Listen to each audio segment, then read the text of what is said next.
So, welcome to another episode of the Agile for Agilist podcast. My name is Drew Podwall. I'm here today, as always, with my co host, Brad Nelson. Say hello, Brad. Hello, Brad. Hello, everyone else. Today is going to be a great episode. We are here with Amanda Arseneau, who is a wonderful Agile coach that I met a few months back now at this point through Adam Weisbart's Agile Mastery Working Group. It's just a wonderful group. I brought it up many times. Amanda is just a wonderful coach, wealth of experience, has been in the software game for 10 years now, you said? Officially 10 years, yes, if Officially we 10 don't count years. the early years of the internet. Do you want to tell us a little bit about what these past 10 years have been like for you? Give us the highlights. Yeah, I mean, I started out as a software developer, as so many of us do. Was lucky enough to be in a shop that really was small and didn't have any type of processes. Had a lovely engineering lead join who said, "Hey, I think you should really consider checking out this thing called Scrum." Got super excited, grabbed a whole bunch of books, went home over the Christmas holidays, and happily returned first thing January, whatever, to say, "This is what we're doing. Everyone stop. Let's change." Which should get Brad happy. It's very interesting. I maintained my both coding and Scrum Mastery worlds, and then walked into managing as well as being a Scrum Master. Huge anti-pattern, but hey, I maintain it worked. I then went off to do a little bit of transformations, a little bit deep dive on management, and then a real deep dive on coaching where I learned a little bit more about other agile practices. And then, of course, I went back to coding because who doesn't? Took a little break over the pandemic and was lucky enough to join a company in last year. It was just over a year ago now that already had a bit of a practice established. So I inherited an amazing group of coaches myself, and I'm working with that organization to really figure out what agile means to them, and from their core product team and engineering design, hopefully soon enough, all the way through to other departments as well. So it's been a crazy wild ride of just a little shy of a decade, or over a decade now. So tell me, what's a recent aha moment you've had from your Agile journey? Maybe a concept that you've come across that you're now looking at it a completely different way, or a tool that you've been using, or a principle or philosophy or something like that? I mean, weirdly, I feel like I'm getting less and less dogmatic, which I never considered myself to be. If anything, I think my aha moment was realizing how dogmatic I was in the beginning and even through those first 5, 6 years. The understanding of agile in the real world versus Twitter is drastically different. And it's really easy to get lost in your little echo chamber, finding ways to get out of it. And even sometimes that echo chamber is within the company you're in or within the community you're in, constantly finding ways to get out of it and pull yourself from listening to your story too much.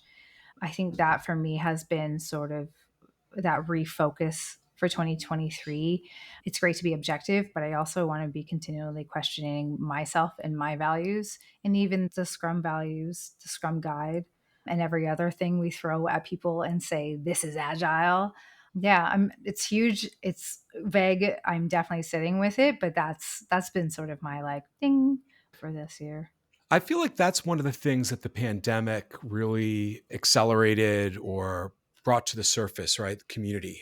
There's just been a wealth of great communities. And so one of the things that we talked about in a previous episode, and that I think we should talk about even in greater depth in a future episode, is the idea of finding your internal community of practice within your company and finding your external communities of practice elsewhere as support. Like Agile Mastery is one of my communities of practice that I like to spend time in. And, I'm really realizing recently, like our Scrum for me, Reddit's Scrum community, I recently became a moderator of that. And I kind of wish I hadn't, because now I'm seeing all the cracks and crevices, and being the moderator that people escalate all of the infighting, and like that's not Scrum arguments are coming to the surface, and it's kind of ruined that community for me. But yeah, community is so important. And I think that's a good segue, because what we want to talk about today is along those lines, like our greater global Agile community. And one of the big events that happened last week was that Capital One had announced that they were laying off the entirety of all of their agilists, all their coaches and their scrum masters in their company, and that they were going to shift to a model where they were going to have their developers behave like scrum masters. And I'm torn about that as an idea because on one hand, mature scrum teams they don't need a scrum master, right? I've really yet to find that mature scrum team that doesn't need a scrum master. But that's the name of the game. That's the goal that we're driving towards, is to facilitate the development of enough agile capabilities and mindset that they can exist without us. Now, I don't think that what Capital One is saying and what they really mean are in alignment. So, what are your guys' thoughts about what's happening right now? So this is a topic that is pretty interesting, that comes up a lot. I feel like in client calls, in the industry, managers always want to know, can I get away from having a scrum master? Or how many teams can a scrum master have? And they don't really see the value in the role as it is. And it's even more complicated because when we look at big tech, they do not have scrum masters. And they don't have PMs at a team level either. Like, it's really the tech leads and the product managers that really handle the brunt of what we would typically have a scrum master do. I think every situation is different though. And that's something I was actually just talking with another coach earlier today, where we're talking about how different companies are structured different ways. I was just reading an article on Valve's flat structure, and there's like no boss at Valve. And it's like, that may work for some companies, but it's like lightning in a bottle. I've had it where at companies I have this amazing thing and it slowly degrades and falls apart. It can only be sustained for, it seems like, a small part of time. I think the problem is most of these companies that are asking these questions, do I need a scrum master, aren't doing it from a point of the scrum master being like, hey, this team is really mature. I'm not even spending any of my time with it anymore. I'm looking out to the organization. So I question that. Yeah, that's a great point. I think that the reason why they're like, I'm not there. Every company is different. I have no idea what's really going on at Capital One. But my hypothesis is that they've realized that the Scrum Master's job is to, surface and gather all the impediments, and nobody wants to hear about the impediments. And so let's get rid of the person who is telling us what we're doing wrong. So what about you, Amanda? What are your thoughts? I mean, I find it funny. Weirdly, when I've been talking with people lately, the question is the inverse. They're like, if I get a scrum master, for clarity, I don't call that role scrum masters anymore for various reasons. I call my team either scrum team coaches or agile team coaches. But aside, they're always like, do I get a person who will be embedded and like be on my team? And the answer is always, of course. I mean, I'll try. Give me a budget. But I've never had that before. Usually it's like, how long am I stuck with this person? Or, if you're going to start agile here, like how many people do I have to hire and for how long? And like, how many teams, can we, 3, 4, 5? That usually you get that in the beginning of, they don't know what agile is yet. They don't understand that the impact they can have. They're seeing or hearing it from very far away, but they certainly haven't experienced it, because if they had, they wouldn't question it. And still in this day of how many 20 plus years of agility, not many people have experienced high performing teams.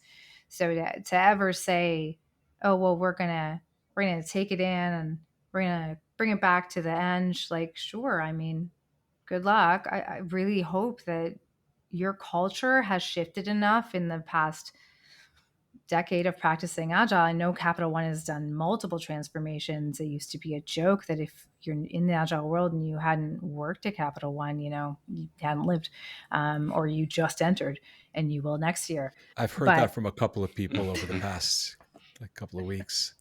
Yeah. full caveat, I have worked at Capital One. If don't bother looking up my LinkedIn. I had no idea. Wow. Yeah, I probably in would have Canada, chosen though. another subject, but No. direct hire or contract? No, full time.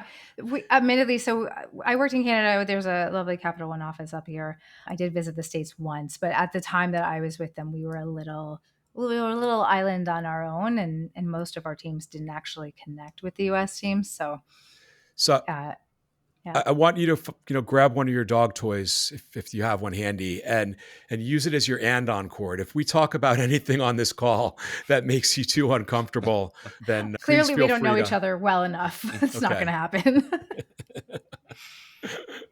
That's amazing. Well, I think that makes the subject even better then. So, okay, the culture then inside, and where do you like see where do you see this actually going? Like, what do you see the relationship between IT and business units evolving into in the next like year, let's say?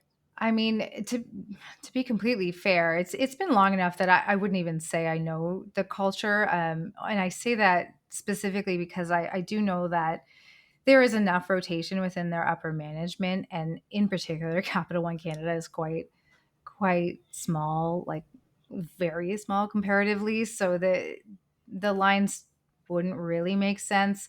I do know for a fact that it did also include Canada, so the cuts happened across. But it already is always a stretch. We all know, like, getting engineering and business on the same page, there's meant to be tension there. Sure, it's meant to be collaborative, but that's a role that scrum masters, we don't say enough. Like, our job is facilitation. Half the time, three-quarters of the time, it's usually between the functions that don't want to talk or aren't listening. I don't know a lot of engineering teams that would have more than one person who was willing to go and be like, all right, I'm going to go with an inquisitive mind and like lead with open and like do all the work that has to happen before like a story mapping. Or I guess they just wouldn't do story. Like, it's so much. Well, the thing that stands out to me is that you're right. Like, the role of a scrum master is a joiner. They bring together those, in early phase understanding of agile culture and scrum. Most of the companies I've ever worked for, it was always an us and them mentality. There was the people on the business units, and then there was IT. And the job of the scrum master was to coerce them to come together. But the other thing is, they speak a different language natively, right? Yeah. Engineers have a very specific way of talking about things, and business stakeholders have a very specific way of talking about things. The other thing that stands out is IT organizations are typically funded as cost centers, and business units are funded as profit centers. And so it's an uneven kind of playing field from a standpoint of authority at that point as well. And the Scrum Master is a great lubricant that helps the people on the left learn how to care and understand what the people on the right are saying, and vice versa, right? Helping engineers learn how to speak in a way that business stakeholders can understand, and bring those two groups together, either at the program level or at the scrum team level. My hypothesis is that within the next like year, without agile coaches and scrum masters in the center, it's going to devolve back to that place unless they truly, truly, truly are bringing in some people to coach IT leadership on how to do a better job of like lean systems thinking and the theories of team dynamics and all of that stuff, right? Then we're just kind of letting them go back to their own ways and pretending that we're more profitable because we slashed, I think it was 1,100 or was it 11,000? I can't remember if it was, I think it was I'm 1,100, not sure. but yeah. I remember too many thousands But right now. it's a lot of chunk of change to show is sudden profitability. And that's what I think really what was going on behind the scenes was, with everything that's going on right now with the economy and the tech sector, Capital One's leadership Hmm. at the steering committee and executive level, we're trying to figure out how we can like show profitability or some semblance of profitability. And somebody said, well, scrum masters, do we really need them? I mean, we know we're the first to go, right? Like, that's not, I'm sorry if I'm breaking any hearts out there, but if you are in this job thinking you're going to be in a company for the rest of your life, like, get ready. It's not. We're the first they're going to cut always. And Yeah. we historically have been. I always say that you only get so many days, months, weeks, Maybe you're lucky you get a year. Maybe you're lucky you make it past a year mark in that role. I find that scrum masters and coaches have to take the risk of finding the right balance of providing value and being coaches to identify and help to facilitate the resolution of impediments, and applying a little bit of pressure to get people to pay attention to those things. And I feel like every time you go to task on that kind of thing, you're rolling the dice. Like, is this the time where I'm going to bring up the impediment that is so taboo that nobody wants to deal with, that I'm going to start to be looked at unfavorably? And a big part of my Agile journey in the past 2 years is to try to figure out how to stay in that sweet spot of always providing value. But then if you stay in that sweet spot, then you're not really providing value because you're not challenging people enough to develop those Agile capabilities. And they're the scrum masters who are like, they just become project managers again. They've got the title of scrum master, but they don't have the gumption or the chutzpah, to be able to stand up and say, no, I'm still a scrum master. Well, okay.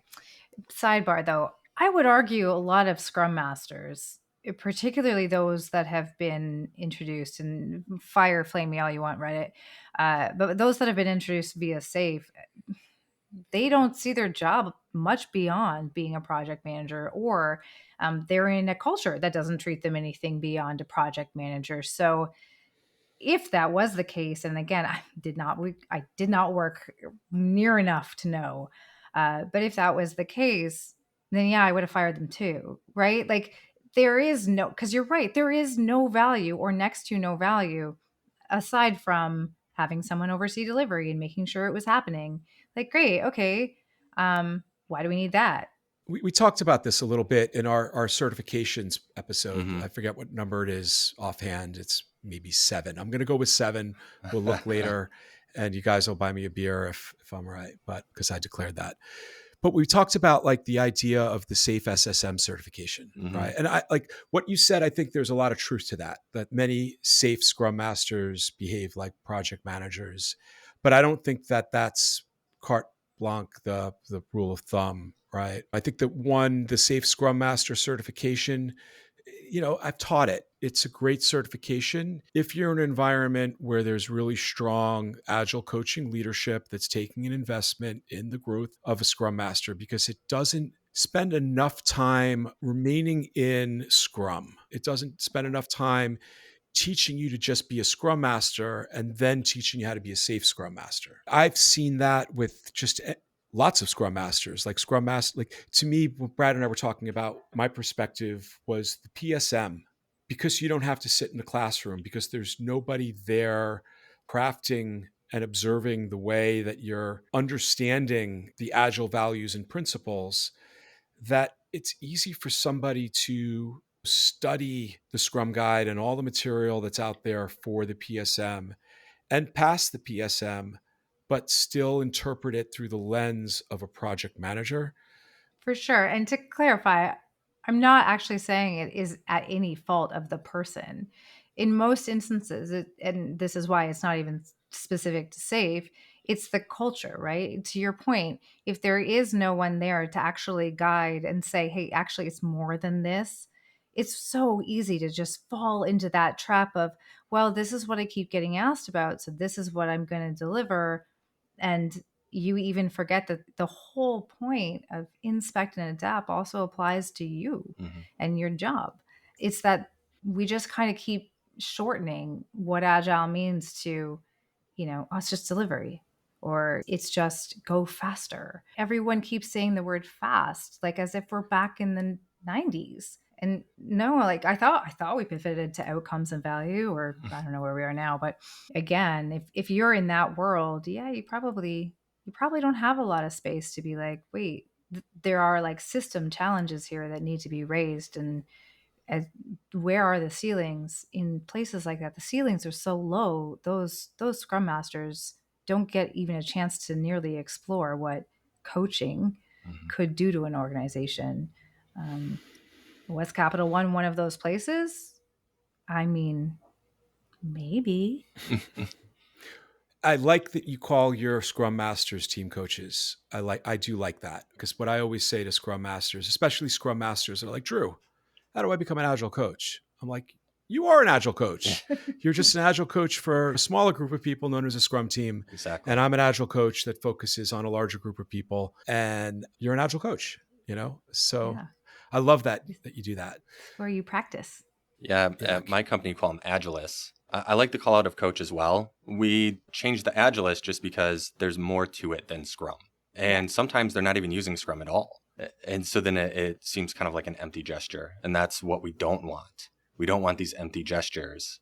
To be clear, and they'll get me for this, the Scrum team coaches that are Scrum team coaches are with Scrum teams. The expectation is if you're not doing Scrum, you're likely an Agile team coach, and have some knowledge base under that.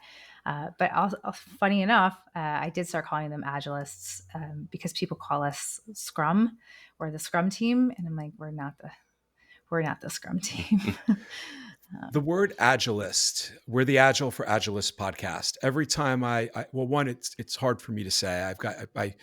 The amount of editing that we do on my S's is phenomenal.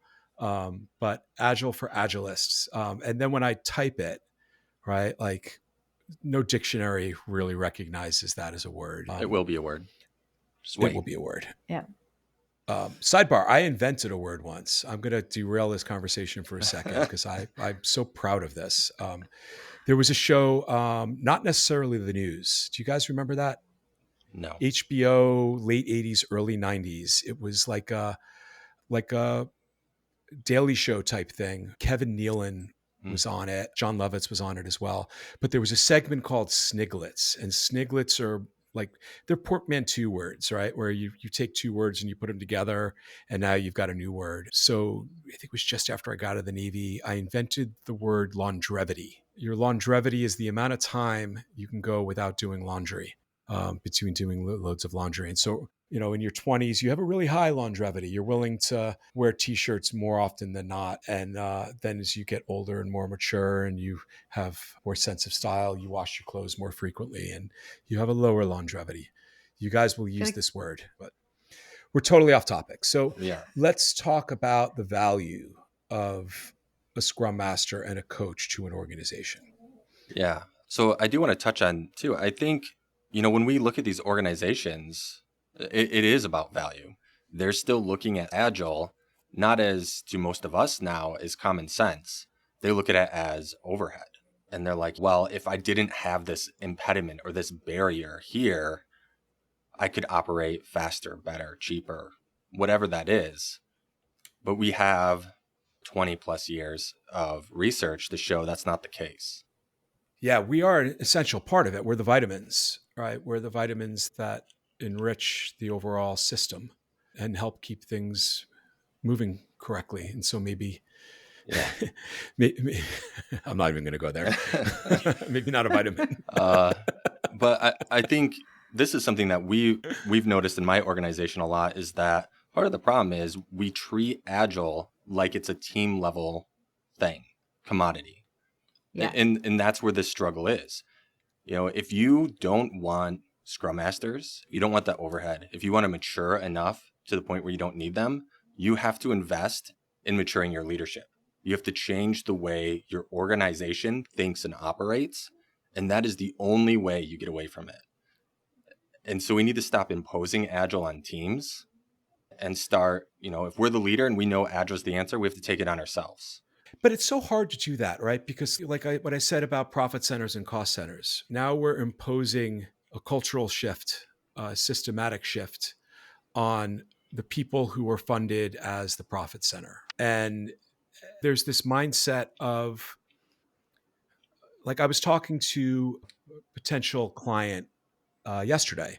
They're a small business. They were looking for us to develop an end-to-end pipeline for their CRM and then overall operational work management and things like that. And the leader of the company is this older sales guy, like amazing maverick sales guy, has an amazing way of just engaging with customers and converting them to sales, but he shoots from the hip. And so I asked the person on the call with me, Do you see if we build this perfect pipeline, right, that they will become that leader that you're going to need them to become, who now takes that innate shoot from the hip sales way of working, but then does it by pulling the levers of the platform? Because they already have Salesforce right now. And I said to them, I'd love to take your money and give you a new CRM and a new end-to-end solution. But like, why is it that us building something new for you is going to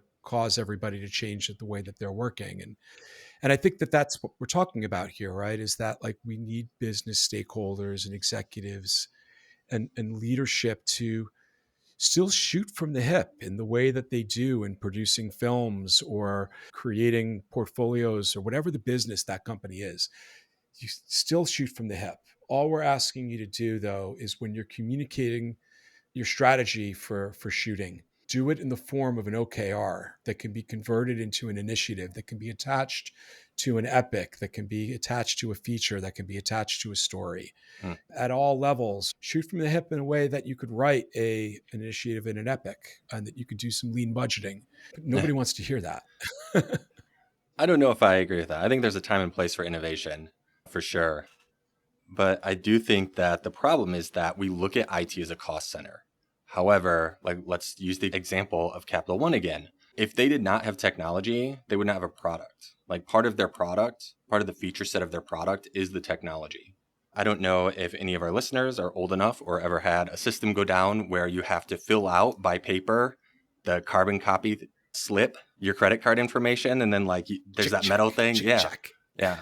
If you had to do that every single time you wanted to use a Capital One card because they didn't take an electronic transaction, you would never use it, right? Or how would you sign up? If you had to sign up by, hand still on a brochure and then mail it in to wait to see if you were potentially approved before you could use it. Most people don't buy a credit card because they want to use it or sign up because they want to use it at some point in the future. Most people sign up because they want to use it now. But the back end technology in many of these companies that, the back office systems that support the front end systems that enable somebody to tap a card on a piece of plastic box and pay for something, they're still looked at as a project, right? Like Mm-hmm. I still have these discussions with people where I'm like, it's a product. And they're like, no, it's not a product. We don't sell it. And I'm like, no, it's a product. It solves a specific problem. And the people that it solves that problem for just happen to be internal business units that are balancing budgets and are managing regions or things like that. And again, it gets back to profit center and cost center. It's like this idea of like, no, this technology, we don't sell it. So it's not a product. It's something we have to pay for out of a cost center so that the front end technology that does get paid for can make the money, and it's not looked at as a value stream. I mean, first of all, I will say Capital One's very good at the fact that everything it's a product. Probably better than some product companies that I have worked for, which is always strange and weird. But I mean, they are still a bank. They are still way older than 20 years old. Of course, it's still cost. And we are still overhead. I would argue that's probably the same even in a startup that was brought to life last year. Unless you are a SaaS product, I don't. And again, most of them aren't clamoring for agilists and hiring scrum masters. Their tech leads are doing that. It is the larger companies that they say they need to change. They want to like look at things a whole different way. They don't want to do the work and they don't want it to be at their level. They want it to be at the team level and just engineering. And could you just do it? Could you just make it happen? And can you do it in a year? Can you give me a roadmap? And then can you deliver on that roadmap? And please also show me every month how you're delivering on it. It's like we dropped the word common sense earlier, and it's like common sense goes completely out of the window because no one wants to actually sit in the fact that we're talking about change, and change doesn't happen fast, Mm-hmm. and it doesn't happen but from one person, and it doesn't happen from only top or only bottom or only one specific area of a company. It's like buying oh, well, I'll get that house because it's a good fixer upper and I need a project, and then realizing how much work it is. And you're like, oh, can I get rid of it? So you're in a unique position. Brad and I have never been developers. You're the rare gem coach that's been a developer before, which is Not a good awesome. one. Let's No. just call that out. Well, that's fine, but you've done some trips around the sun as a developer, and so you've been in that world. Like I can speak about architecture at the 30,000 foot view. I can't talk about it at the boots on the ground level, really. So So to clarify, I have done front end development on my own, not as a part of a team, like freelance for a studio. A lot of times say I don't have a background, but I can write code, I can script, but Hidden skills. yeah, but I've never worked on a team, and so I like to say I'm the worst developer when it comes to doing the right thing or having the best habits. So I can admit that, and I can relate to not wanting to do those things as a developer. I hesitate to call myself a front end developer, but I've written XHTML and CSS. I've never delved into JavaScript, but that's why I don't ever call myself a developer. Yeah, you're not allowed to in this day and age. No. Well, But you have. So, what would you say to developers who might be in a position where there's no longer going to be a Scrum Master, where the Scrum Masters are going away at the end of the month or something like that? I mean, I would say the same thing I say to them even when I'm with them, which is, this is not my home. It's your home. We're not here for anything but you. If there was value here, what was that value? Let's write it down together. How do you continue having that value? Who owns that value? Could you rotate that? How does that not become a burden to you? But most importantly, where's your improvement backlog? If you don't have one, dear God, let's get one together. But also it's such an it's a beautiful chance for empowerment, but it's also like a really, really big winding hill. Even now, we'll meet devs who are like, I want to be, I'll be the Scrum Master. Like, I want this change to happen now. And then you hand them some links to books on that they should probably read about change management and go with the flow and that sort of a thing. But honestly, depending where the team is, if they're a mature team, then I would focus on improvement backlog. If they're not, I would actually probably go more on the technical side and be, okay, how are you guys going to upskill over the next year? And kind of, instead of talking about practices or things that they're not quite there yet and they hate the touchy feely crap, then let's talk about what your dev skills over the next week are, or next week, sorry. What's your plan over the next year as a team to evolve your skills and communicate that out and communicate to other teams and interact with other teams? And what does that look like? And just get super nitty gritty with that. I'm just thinking back to people that I know that are working at Capital One. And I do honestly wonder who the heck is going to step into like really talk about, I guess, the POs, timelines, and like ensuring deliveries on track. I think they're probably going to get a kind of big brunt of it. But for the teams, I would just, the smallest seed that a team could take on, I would just pray and focus it on that improvement side. Because I think, honestly, if it's the easiest they can do, it's the one that might actually stick. It's also the top of the year, so it's kind of easier to get in, like New Year's resolution, I, habit changing. I like the way you put that. What were the attributes of a Scrum Master, the Scrum Master that is here right now that you guys value and are going to miss when they're gone? I think I would extend that also to really call out the value of the Scrum Master between the team and the business stakeholders. What are the things that Scrum Master did to help you guys to protect your space, to further agility upstream that we should be aware of, so that we can at least document that it was once here, if not try to figure out ways of replicating it? yeah. Ooh, that would be interesting if you actually like not tasked, but if anybody on the team was curious of actually trying to find ways of proving that the gap started existing and started getting wider, or time started getting sunk somewhere else. If I was my old me, I'm sure I would create a ticket type in Atlassian and be like, go track your meetings, go track your business interactions, go track your discard rate and change rate, and go make a case. I got into an argument with somebody on Reddit, and I need to stop doing that. But they were talking about the idea of unplanned work as tax. And I loved this approach. I thought it was amazing. I felt that unplanned work should be sized. they were like, no, unplanned work shouldn't be sized because it's not part of your velocity. And we want to get true measure of velocity. But, I've created additional ticket types in Jira and called it unplanned work. And then when you do your metrics, you could filter out the unplanned work to calculate your velocity. And then you have a way of showing, like in the past quarter, the team has worked on these types of issue types, and this is how much unplanned tax has been imposed on the team.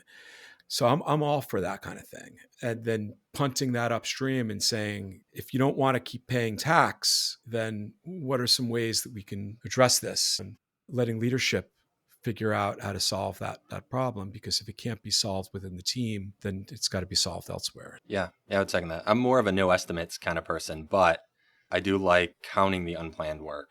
I do think that's incredibly important. So I give a presentation, I'm giving it in March again, where I talk about metrics, and I end up removing it because I don't have the same level of research.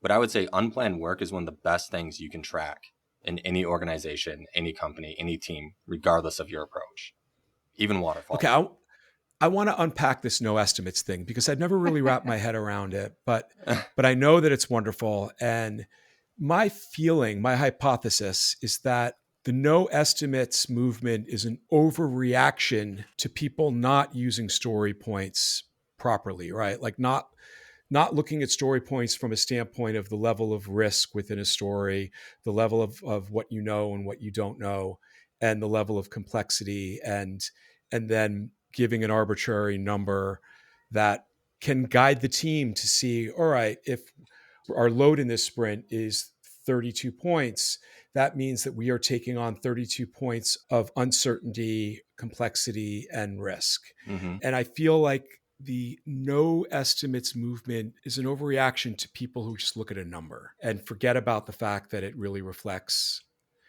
Am I completely off target there? Like, this is an entire other That's what podcast I'm thinking episode, too, yeah. 100%. I can't believe I didn't actually put it up, but no, I would say no. But also like someone's always looking at it as a number. I literally sat through a PI planning. But that's why I think it's There's no other version of that. But that's why I think it's an overreaction, is that statement, because somebody's always looking at a number. Somebody's always going to interpret it in the wrong way. But the thing is that it's useful for the people who need it the most, right? No? So Yeah. I'm going to second that there should be another episode. I will say the All right, short answer. Let's punt on it. You're going to leave me hanging. Yeah, I'm going to leave you hanging. Short answer is that research has shown that you don't need it, right? Like it doesn't add enough. It does have benefits. I'm not like completely anti the process, but it's the hardest thing for people to learn and adopt when moving to Agile, and it's really not necessary. All right. I want to talk, definitely. We'll have an episode about this where this is another conversation for Brad and I to talk, so I can wrap my head around this idea that, like, the most recent episode that we released, Shuha Ri, when I went into it, I thought that the idea of like Shu, in contrast to what Jeff Sarloon has said about if you're not doing X, Y, and Z, you're not doing Scrum, then how can you ever Shu if you're also trying on Scrum? And it was a wonderful journey for me to come to the realization that Shu really represents that stage where you're at least committing to the rules, to trying the rules as they are. I still think that there needs to be a pre-Shu phase, right? Like where you're trying to see if the shoe fits. But I have a feeling that the no estimates episode is going to be another one that's really just you guys talking to me so that I can learn something new. Well, maybe the audience does. I have been known to be convinced of some things. I just think it's funny because I really thought like Brad and I would be on opposite sides of the spectrum. More and more, I'm like, it might be Drew and I. Uh-oh. Oh no, you got me rethinking my whole paradigm. Uh-oh. I want to pull us back to the Scrum Master topic, though. I really love the advice that you had, Amanda, when it's how can we continue to improve? Because ultimately, to me, that's what Agile is it's learning. How can we continue to improve and do things better? The one thing, though, that I think is a gotcha or something that people and organizations aren't going to know is they're not going to know the things that the Scrum Master was doing that weren't immediately obvious to the team, or the things they were doing outside the team to help them. And just because you do something like, I'm trying to think of a great example off the top of my head, which I'm failing at that. But if you're around someone, you see someone do something a bunch, but you've never done it yourself, And you may think like, oh, I've seen that done 100 times. It's no big deal. And you go to do it yourself. It's a lot harder because you've never actually done it. And there's things that you didn't know the person was doing because you didn't have that insight. So I can give you a really good example, reflection. Like part of the joys of being a scrum master is you're not actually part of the team. Again, sorry if I'm breaking any hearts. I feel like I need to say that. And you're not meant to be part of the team. You're not meant to be so embedded that you cannot see the team. Otherwise, you are no longer able to act as a Mhm. leader. That's why you have sports coaches and you record plays and you watch them over. I mean, hopefully y'all aren't watching your, sprint planning recordings, but for some of the teams you probably should be. It's the one plus of virtual world. Could But you like imagine a Twitch channel for Scrum Masters? I would definitely subscribe to that, right? Like I would too. Let's just start it. like being able to look over the shoulder of like world famous Scrum Masters and watch them do a retrospective or something like that. And Oh my God, yeah. Lisa Atkins all day. Just like what? yeah, But yeah, like retros are always such a sticking point for teams. They're so hard. They're hard for scrum masters. Like I used to put, and still to this day will put at least 1 hour if I'm in a rush. Sometimes I'll spend a whole week figuring out how to like craft a good plan to get a team to sort of be a little bit more aware of what's happening or what I might be perceiving. Let's not kid ourselves. No one's going to go, no one is doing that. Maybe some scrum masters aren't. Yes, maybe you should. well, That's out the window, right? yeah. Those good, I'm seeing this. This is a little bit weird. Who is going to have the time to step back and do that? I like you brought up reflection. It's a skill that you don't learn in the CSM or the PSM. It's something that requires a higher level of passion for understanding what it means to be a coach. Like I've spent thousands of hours studying in classrooms and reading books and watching webinars, learning the higher skills of how do I adjust my language and what are the different patterns of language that I can use to better influence people to be introspective so that they can inspect and adapt, or patterns of language that help bring people together and form a tighter bond as a team. And these are things that go out the door when you lose a scrum master and try to replace it with a project manager or a developer who's more focused on delivery. And of course, they're more focused on delivery than they are on inspection and adaptation. The way that you say that the scrum master is not really part of the team, what I always say is that as a scrum master, you could never stand under the scrum with everybody else, and that you could never be the person that is holding the rope, that's supporting the weight of the scrum above the team as they do their work. Because if your hands are busy holding that rope or you're standing under the scrum, when it comes crashing down, you're not going to be able to support your team in the way that they need. Scrum masters and coaches are really therapists. We look at the patterns of communication, we look at the patterns of behavior, and we come up with the strategy for how we can get person X to talk to person Y about topic B so that those two people can then have a collaborative conversation and maybe get person Z to join in from elsewhere in the organization. Like it's more like espionage, right? We're trying to create strategic political unrest, and that's the wrong way of saying it, but we're trying to create long-term like actions to occur by starting with the small thing, because if we start with the big thing, then we're fired. I like the therapist example better. Is it my job isn't to tell you what you need to do, it's to get you to understand what you need to do. Or at least understand why I'm telling you what to do. Yeah, it's a fine line to walk between coaching and training and telling and, pleading and begging and And crying in frustration at home every night. Yeah, we're here for you. yeah. Well, look, the economy sucks right now, and the tech sector is crazy. I fault a lot of it for Elon Musk. I think that the whole Twitter thing, like it didn't create this problem, but it definitely exacerbated the problem by him firing off so many people in technology. I feel like it created a chain of events where everybody else was like, we need to do the same. I think the problem was already there as far as the overhiring. I think the people didn't know how to manage, or lead, rather, a better word, lead their employees and inspire them to work remotely. And as a result, now that like The pandemic's kind of over. I don't know if I'm allowed to say that yet, or if it really is or it isn't, but it's the pandemic's not as front and center. How about that? It's just highlighting this problem of we've got too many people who aren't being efficient with their time, and it's not any fault of theirs. It's leadership isn't stimulating things in the right way anymore, and so it's a shame. It's a big shame. Even the way you said that was like, and so they need agilists, Yeah, Yeah. no, and still they need right? agilists. Like Pretty much. Yeah. you know, I was like thinking about this in contrast to like I got out of the Navy right before the dot-com bubble burst. And so I experienced that. And I had a startup shortly afterwards and it sucked like trying to get like investment and funding and whatnot after that. Like before, like you had a great idea. Oh yeah, let's how much money do you need? Here's a check. But after it was like, you got to show us not just all these numbers and metrics and justification, but the barrier was so high. And then it slowly declined again and things settled down. And my point is we've been here before. It's going to suck for a period of time. But what are your takeaways? Like last licks, what would you tell people who are out there who are looking for a job, people who are thinking about getting into Agile, people who are senior Agilists like ourselves who are trying to get a job? Like, what's your advice to them? Those are three very different buckets. I would say, please don't come out of school and wanting to be a Scrum Master or an Agile coach. You won't be as good as if you experience the business from one of those hats previously, and that hat can be project management. I am not a discriminator. It can be a BA. It can be anything.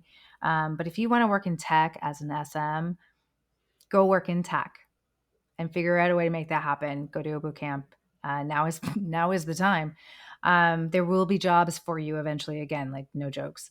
Or ChatGPT will take us all over. I don't know, Yeah. but go get experience in the world. You will be 100 times more valuable when you do come into the Agile world, and likely that could be your in. For those that are senior, I mean, you've probably been here before or have been fired. If you have been one of us, you already know the ranks, and you probably saw this coming because it is what it is. To those that are shocked, I say again, this role is not a guarantee. Use your time valuably and figure out what value is to you. Have a story. Have at least a goal of what you want the end of your story to be. Track your impact, same way you would if you were on a team. Make sure you have a story so when you are ready to go to your next challenge, you understand what you did, where you're capable, and focus on that. Because coaches, we have our strengths. We definitely also have things that we delegate to other people, or delegate to other roles. So know it and sell it. It's not about the certifications. It is much more about your own self mastery in the end, and how good you are at understanding and really telling that story of what could be, what you see, and what you're capable of. I love that. I love all that, especially the telling of the Agile story. Sorry, I'm not talking Mhm. to my microphone.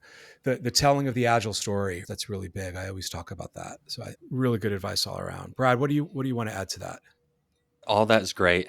The one thing that I've seen recently is that we're still hiring a ton of people. There's still a lot of jobs out there.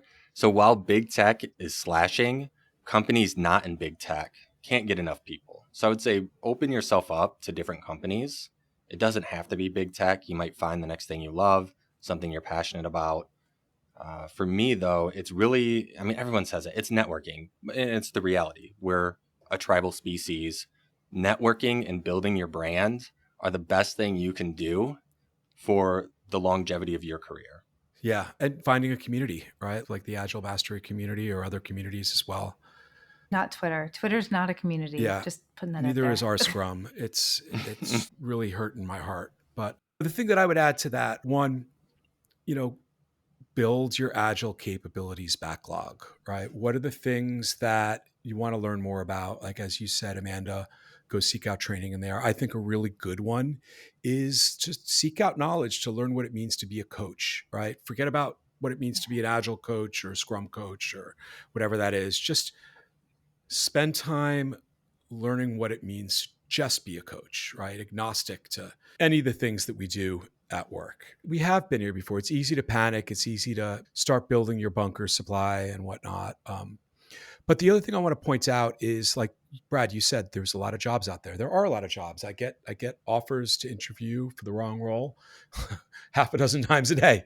But the thing that I think about in that is that, like, now's actually the biggest opportunity for us as coaches, right? Because there's a ton of, like, I interviewed for a company that they wanted me as a team coach, and they weren't going to have any scrum masters. That set off a red flag. And I thought to myself, like, well, wait a minute. I could coach that, right? Like, I could coach that. But then I found out that there was no opportunity for me to coach outside and up, right, above the teams. And I was like, all right, I'm not doing that. But the thing is, that would be a great opportunity for me to spend time there for as many trips around the sun or lunar cycles or whatever as possible, because it's going to be challenging. They're not going to be doing things in a great way. And it's an opportunity for me to brush up on my skills and learn about how to influence people who aren't maybe running great agile organizations. And at the back end of that, I'm going to come away with a whole bunch of new skills and capabilities in influencing others under my belt. And so, yeah, we all want to be handed the unicorn team, right? We all want to be handed the unicorn agile transformation. It's fun. I've done it once. I did it once, and it was really fun. It helped me to see how it could and should be. It was inspiring. But What's that like? what's that? I said, what's that like? Maybe that's for another podcast episode. Yeah. But yeah, I think if you look at it from that regard, start to think about what you consider to be the wrong organization to work for from an agile perspective as a great way for you to practice learning about how to be a better agile coach. Sure, it's not going to be your forever home that you're going to retire to and get a gold watch from, but you're going to get so much more value out of that. That's what I would say. Yeah, I would just say most companies don't, I'm doing air quotes, have an opportunity to manage up. From my experience and what we've talked about earlier is a lot of managers don't realize they're the problem. They need to listen to some Tay and maybe some Gallup reports to see that, right, bosses oftentimes are the problem. Leadership oftentimes at organizations are the reason why, I will even say, you overhired in the first place. Edward Deming was kicked out of the United States for saying that. Just remember that. I hear Japan's nice this time of year. Yeah. All right, guys, this was a wonderful conversation, super insightful. I'm excited to spend some more time talking with you guys again in the future about what I can learn from you about no estimates. I'm on the fence, but I'm hopeful, and I know that I'm going to learn something and a new perspective on it. So thank you, guys. I appreciate this. Definitely. Thank you, Likewise. Amanda. This went very fast. Might have been the fastest hour for me, so it's been a pleasure. I've greatly enjoyed it. Yeah. Yeah, thanks again. You owe me a unicorn team story one day, Drew. We'll do it. We'll do it. And Awesome. if it's episode 7, remember, you guys owe me a beer. So I'm checking right now. yeah, I bet you are. All right, guys, enjoy. Thanks, everyone.